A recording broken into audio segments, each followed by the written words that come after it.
signed these niggas for like $1 million or $2. $1 million or $2 if these niggas hit, really good flip. You hit Kodak with 40, nigga, Kodak gotta not only stay free, but go crazy to go get you back your fucking 200 that you probably need to make you feel good about this shit. That's the point. Just a little insight for y'all. I know y'all also probably wondering, well, what about Youngboy? Youngboy just dropped a project. By the way, I know people were so upset at me. They were like, yo, why'd you lie on Youngboy? I don't... You know what? I won't even say anything. But like, if y'all really think that I would just make up, just get up one day and be like, just randomly tweet that, nigga, I wake up, Youngboy and like 5 other niggas that usually calls me for some music shit, because I guess they probably have their team shit on like FaceTime. They'll just add me on to this shit. So I see 5 niggas on there and be like, yo, telling people I'm about to drop. Like, all right. He's like, yo, he said, I deactivated my shit. I said, oh, I didn't even know. So, okay, all right, cool. Now, what ended up happening, there's a lot of like situations that goes in. I can't speak on most of the stuff. And out of respect, I wouldn't even bring it here. But if you're wondering why the music was a little bit late, because it was supposed to come out that night, Youngboy is impulsive. Shit, I'll say this part. I talked to his manager. His manager was like, yo, that nigga called you before he even told me. I didn't even know he wanted to drop it that night. And even then, we were trying to see if we could push it back a couple days, because we could have blah, blah, blah, blah, blah, blah. That nigga was just like, no, I'm dropping it now. So again, that's Youngboy. So, you know, they figured it out. You know, everybody on his team did what they had to do. Some people handled, you know, the track list and the mix and the master, and they got it out. It was initially supposed to be a YouTube release. So let me explain this whole Atlantic thing, because everybody's like up in arms. Really up in arms. And by the way, I expected it to be a YouTube release as well. I'm giving y'all, this is priceless information. Again, I'm talking to y'all as fans. I know some of y'all might have zero idea about how the music business works. Also, it's the same thing with Meek Mill. Meek Mill just got out of a contract. If you don't know how the music business works, nobody got you hot for you to walk to your competitor. It doesn't work like that. Meek Mill right now cannot drop on DSPs. He's going to probably be dropping a lot on YouTube.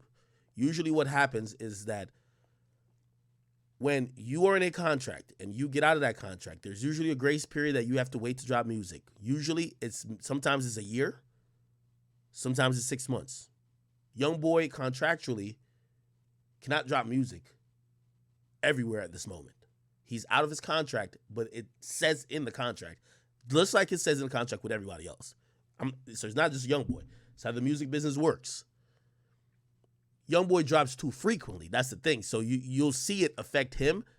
But the reason why you think Meek don't got like a whole project cooked up, but he probably has to wait a certain time. By the way, I think when he was tweeting about it, he was tweeting about his problems with Atlantic, he was talking about that, the fact that he has to wait. That's just what it is. If I signed an artist and we end the deal, what's going to be in that contract, this is how record contracts work, you cannot drop music for a certain amount of time.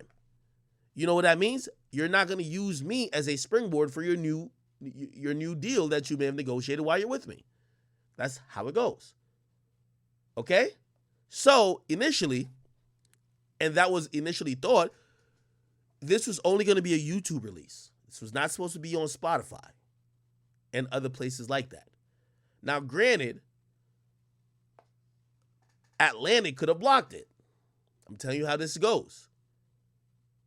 Atlantic could have blocked this whole tape to say, yo, you dropping this project is going to hurt us because the project you drop with us is still being circulated. Now you're promoting a new project. That's the point of the grace period.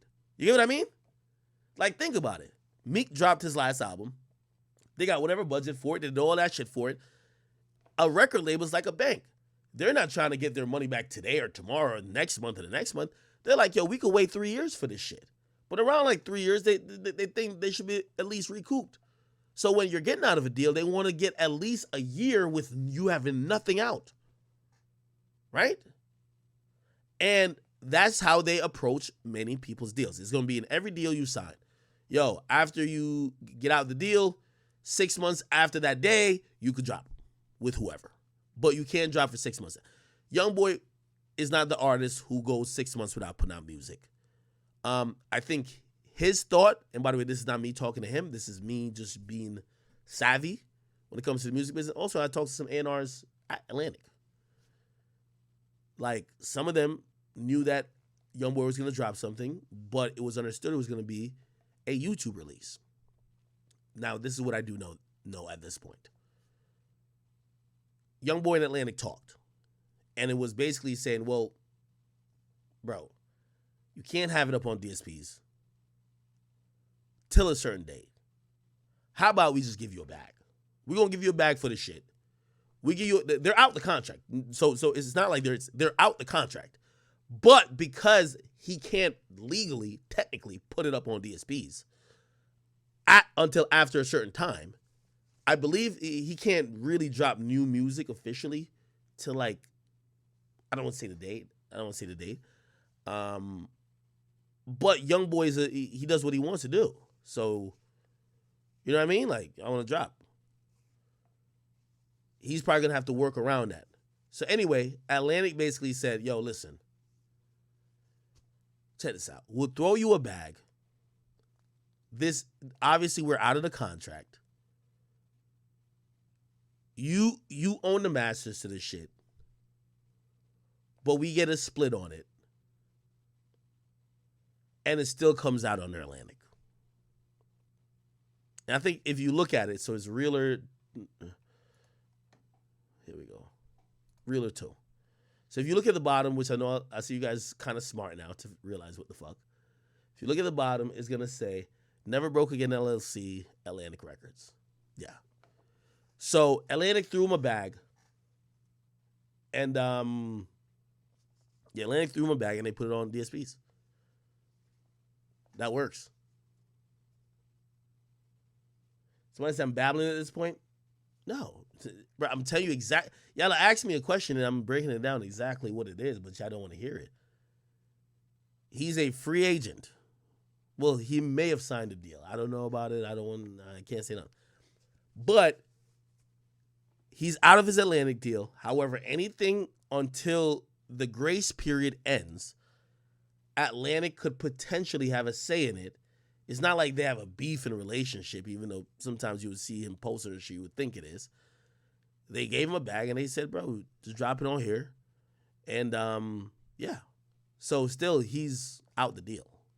It's just that he's dropping quickly. And I think it's smart on his part. I'll give you an example. You know why these